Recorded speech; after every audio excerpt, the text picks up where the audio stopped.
platform to empower my peer group, speak about topics all that pertain to teenagers, and also have a platform to come together.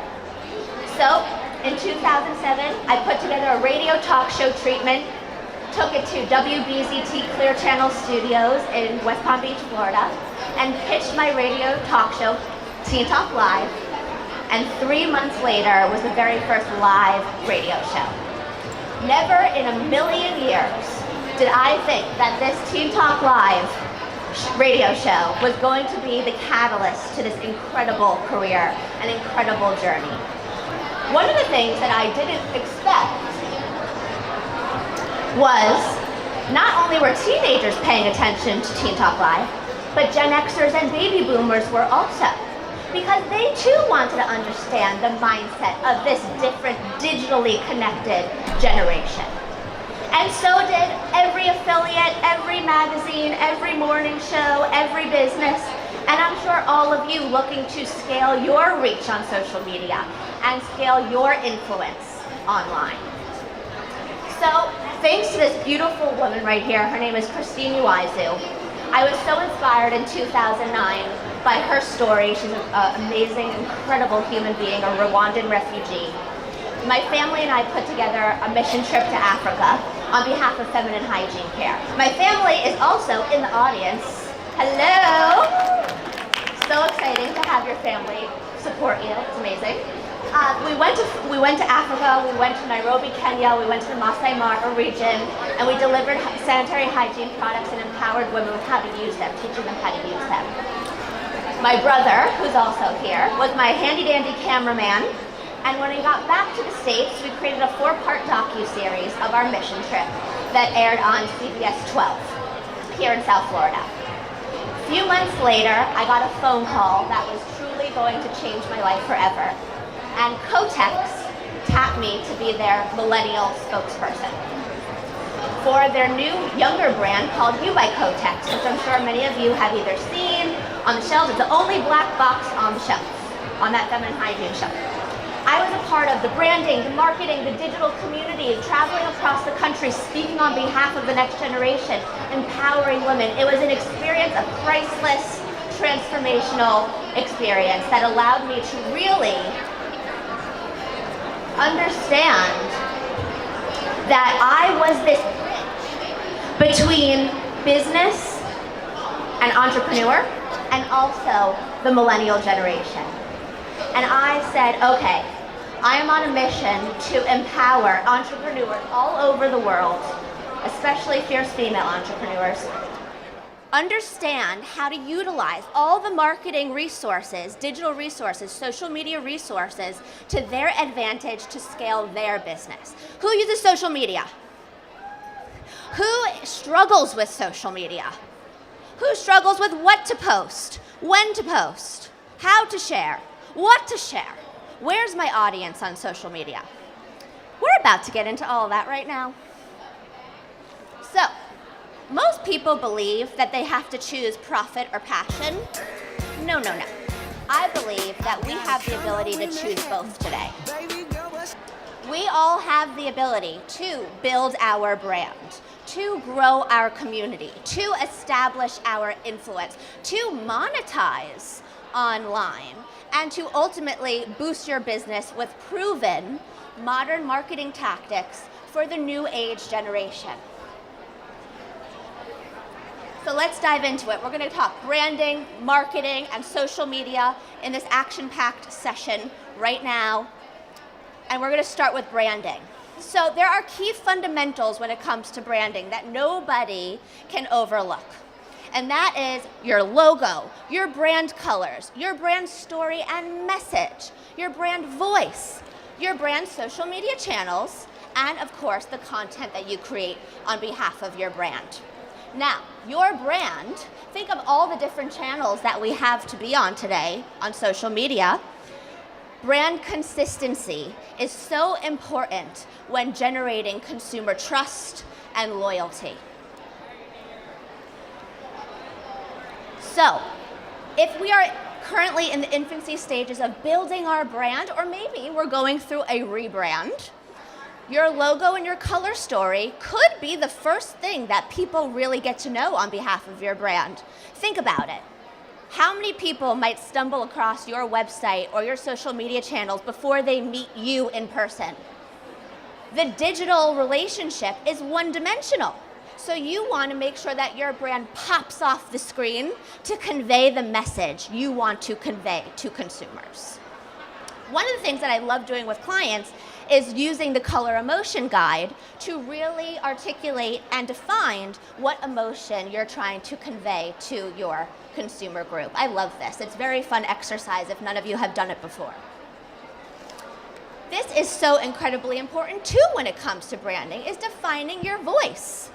What does your brand want to sound like?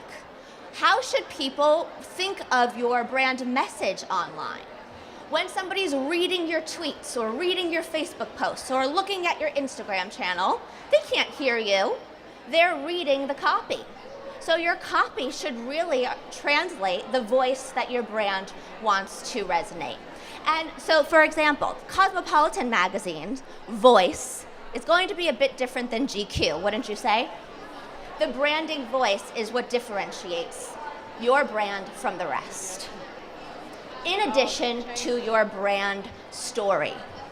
Now, a lot of people struggle with this. How do I capture my brand story? How do I articulate the story behind my brand? Well, this is only something uniquely yours. This is only something that's going to differentiate you from the competition. Your story could be the reason why somebody chooses your brand or product or service over somebody else's. These are the three elements to really take into consideration when crafting that brand story. I see a lot of pens and paper. I love it.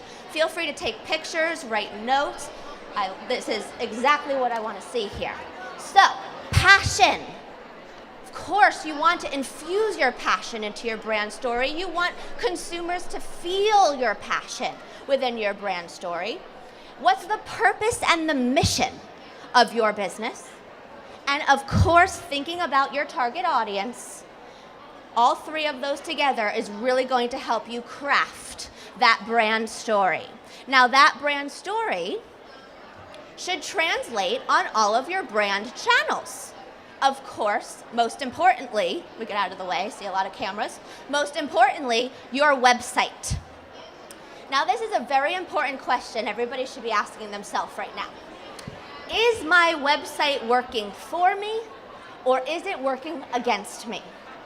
So, what is the primary purpose of your website? Are you e-commerce driven? Are you selling merchandise or services on your website? Is your shopping cart optimized? How is the user experience with somebody understanding what you do, what they want to buy, and then purchasing it online? Is your website more content driven? Are all your links working? How's your loading time, your speed? When somebody clicks onto your website, depending on the person, you have between 7 and 30 seconds to make that first impression. So if your website isn't loading within 3 seconds, if your link isn't clicking open, somebody is going to bounce off your website so fast, and guess what? You just lost that sale. So ask yourself again now, is my website working for me or against me? Do you have your social media channels synced? I can't tell you how many clients come to me and they have their social media channels synced to their website, but when you click on Twitter, when you click on Facebook, it doesn't even take you to the page. Well, that's silly. You want to keep people within your brand as long as possible. You want to take them down that rabbit hole where all of a sudden they've clicked 6 times and they've been to 6 different channels of yours, but enjoying the consumer journey, enjoying the experience. So, last but not least here is to crowdsource feedback.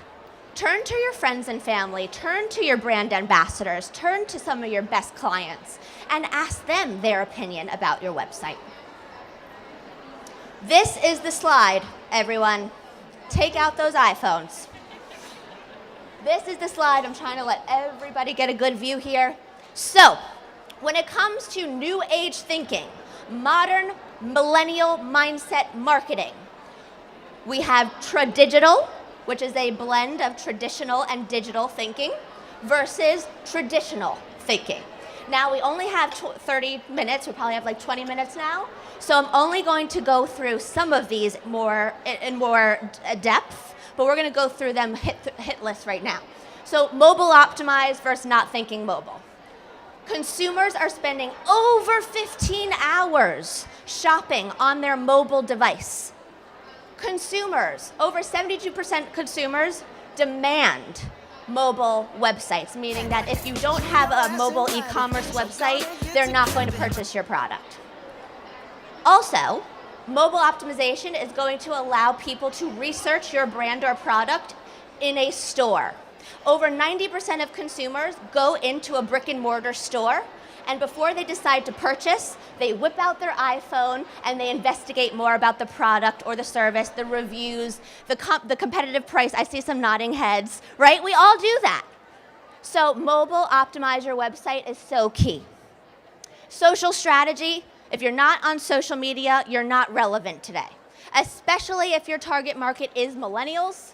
Millennials are doing over 90% of their shopping on social media alone.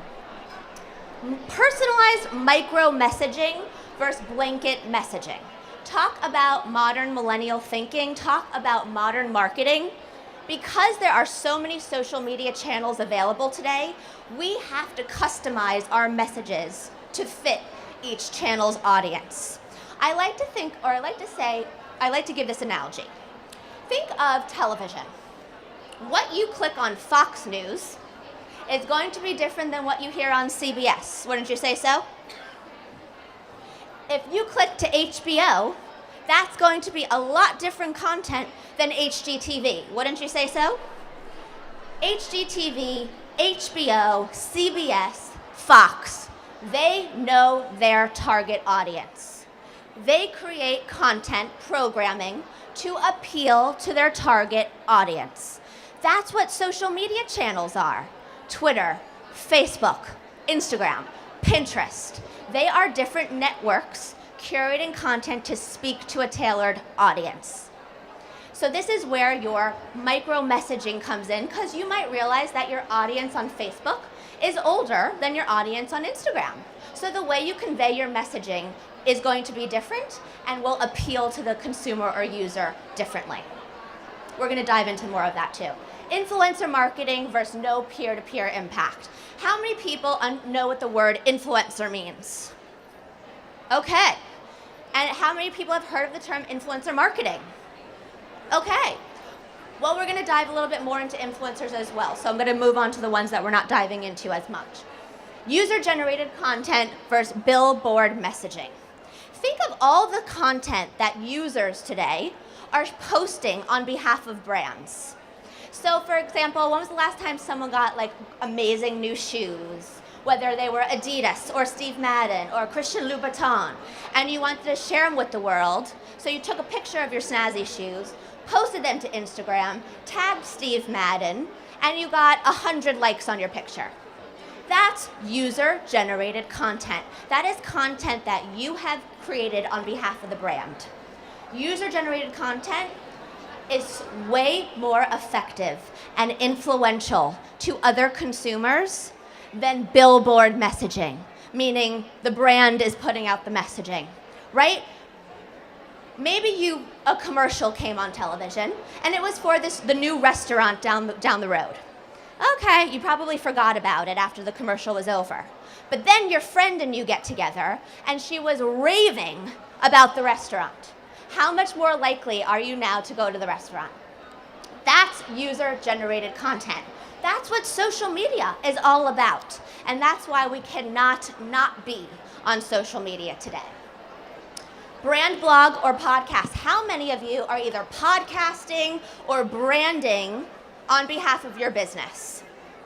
Okay, some of you. Did you know that people who blog 11 times a month, and that doesn't mean long form content, that could mean 300 words, 500 words. People that blog 11 times a month see a tremendous increase in engagement and ROI than people that do not have a brand blog or podcast. I call a brand blog or podcast a traffic builder. You have to incentivize traffic, right? People aren't just going to stumble on your website. You want people to want to go to your website. So a traffic builder, maybe it's a webinar, maybe it's a seminar, maybe it's an expo, maybe it's a blog, maybe it's a podcast, maybe it's a Twitter chat. This is all incentivizing traffic.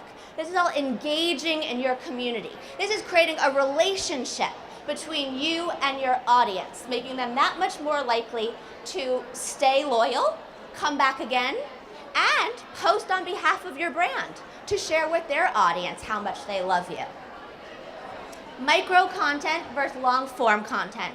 Micro content is all the 30-second, 60-second, short form, 300-word posts. No such thing as long 3-page articles or 10-minute videos. People have a very short attention span.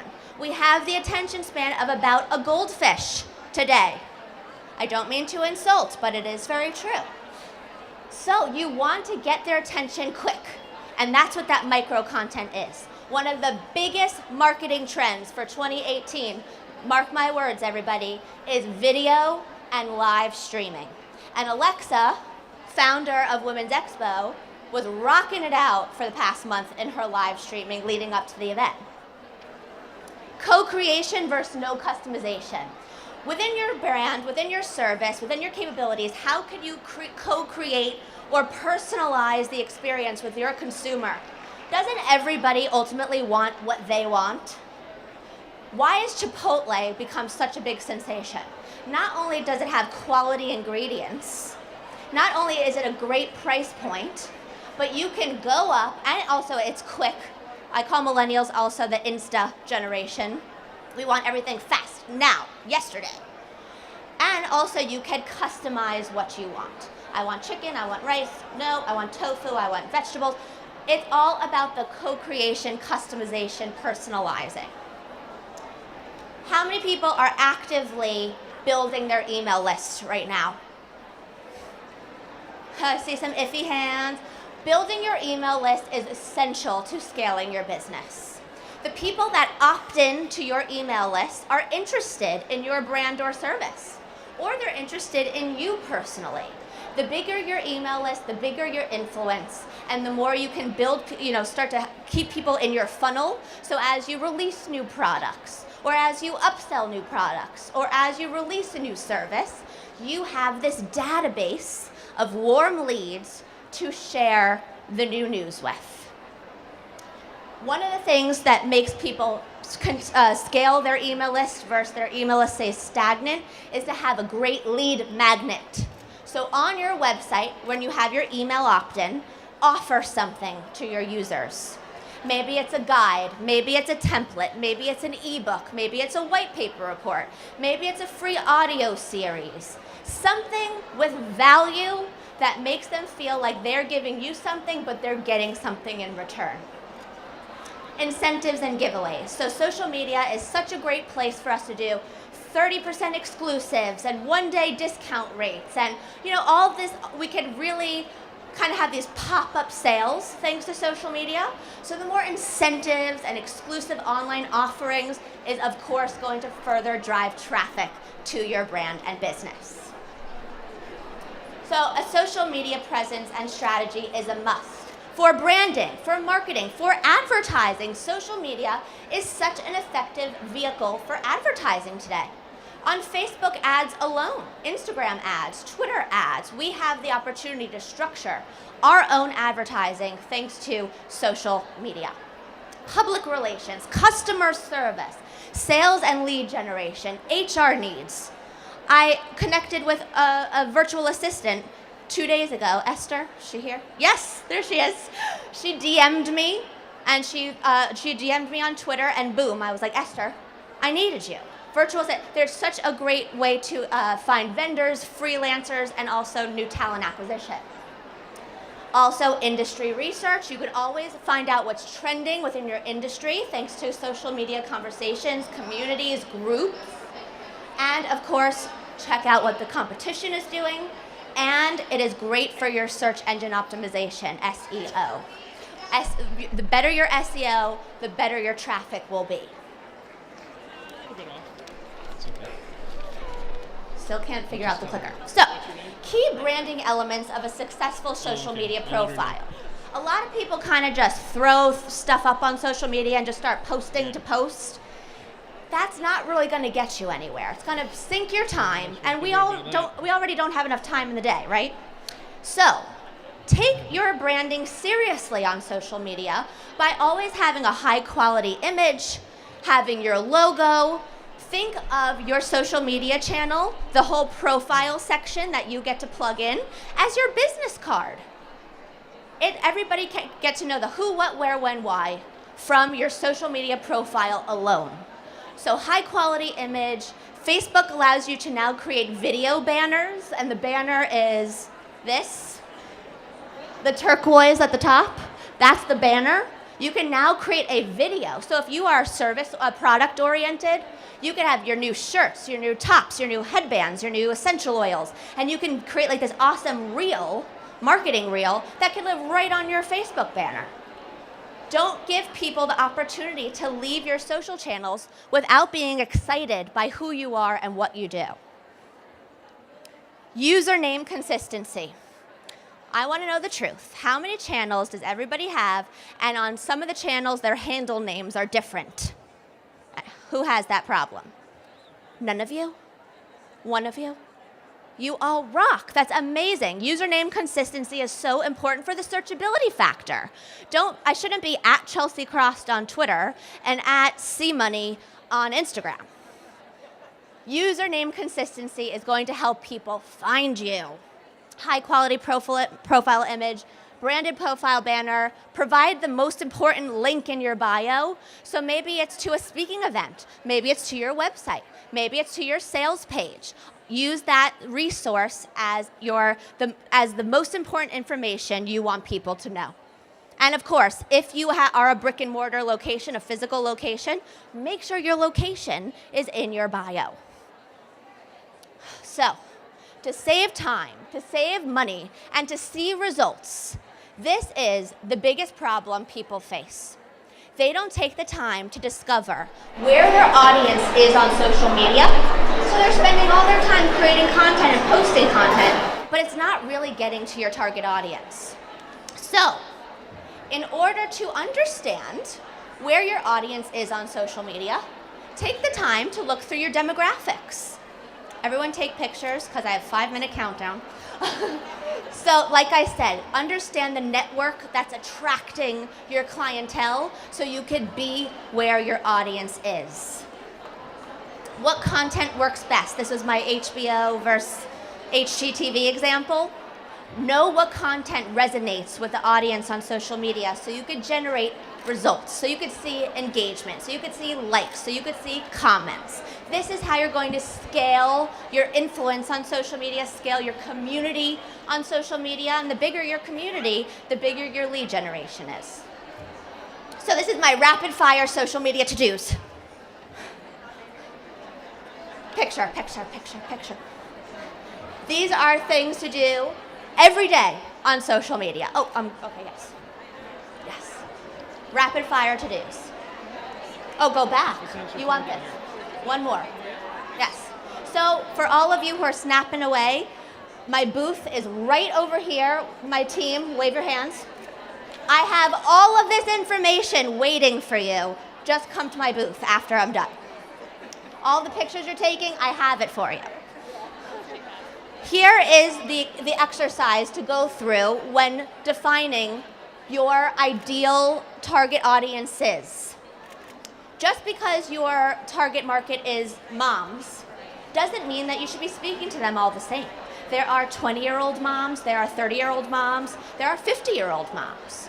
So understanding the demographics, the psychographics, the behavior, the geography of your target audience is going to help you speak their language. And here's a great example, is my 6 micro markets within the millennial generation. We are 18 to 35. That is a big age bracket. So of course what matters to a 20-year-old is really not going to matter to a 30-year-old.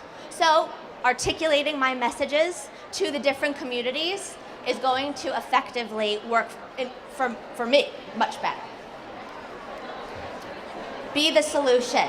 Why do you love your favorite products? Why do you love your favorite services? Because it provides you value. It offers you the solution. That's what you should always think of when curating your content and creating that for your social media following. Always provide the solution. If you could be the solution to your target audience's pain points, needs, and frustration, you're golden.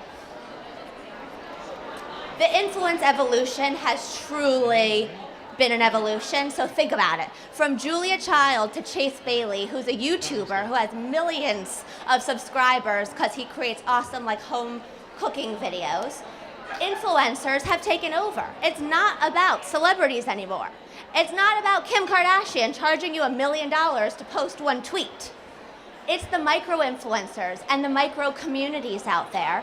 Some people only have 500 to 10,000 followers, but their engagement is through the roof, and their influence is through the roof. Why? Because they understand their audience. They speak their audience language. They understand their needs and their values. And it's that peer-to-peer influence. Influencer marketing really, I think, popped off in 2007. We're only going to see influencer marketing getting implemented into more businesses in all these different unique ways, such as, here's an example of influencer-generated, user-generated content. That was that user content that we all create on behalf of the brand, whether it's an iWatch review or an Adidas outfit. This person's actually talking about TRL on MTV is coming back. I'm so excited. And Ben & Jerry's. I mean, this is all user-generated content on behalf of all of these different brands. And the likes and the engagement is through the roof. So influencers are definitely something to think about when rolling out your marketing strategies for the new year, for 2018. Whether it's product reviews or you're gifting them a product for a post, for them to post on behalf of you, whether you're sponsoring a blog on their blog, whether you want to be embedded into their weekly newsletter, affiliate marketing programs, videos and live streams, Snapchat takeovers, influencers take over your Snapchat, maybe you're at a convention, you want to the convention be shown through the eyes of the influencer. These are all Twitter chat. These are all the wonderful ways brands are working with influencers today to broaden their bandwidth, broaden their marketing messages, and have more influence in that peer-to-peer contact. I feel like I just did cardio. I was speaking so fast. Okay. Oh, sorry about that.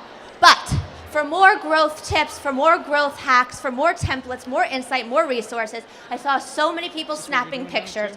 Please come visit me, booth 510. I have awesome freebies for you with all this information packaged so nicely in a document that will be delivered to your email. So modern and so millennial. My guides are the Stop Traffic with Your Brand, how to build your brand for disruption, how to cut through the clutter with your brand, and also the Millennial Mindset Marketing Guide, which is really a great recap of our entire presentation and so much more. I also, if you are dedicated to scaling your online community, scaling your return on investment, establishing your brand influence, come over and visit me at booth 510. I have a WEX exclusive offer going on today. I hope I brought you value, inspiration, insight. Thank you so much. Come say hello, booth 510.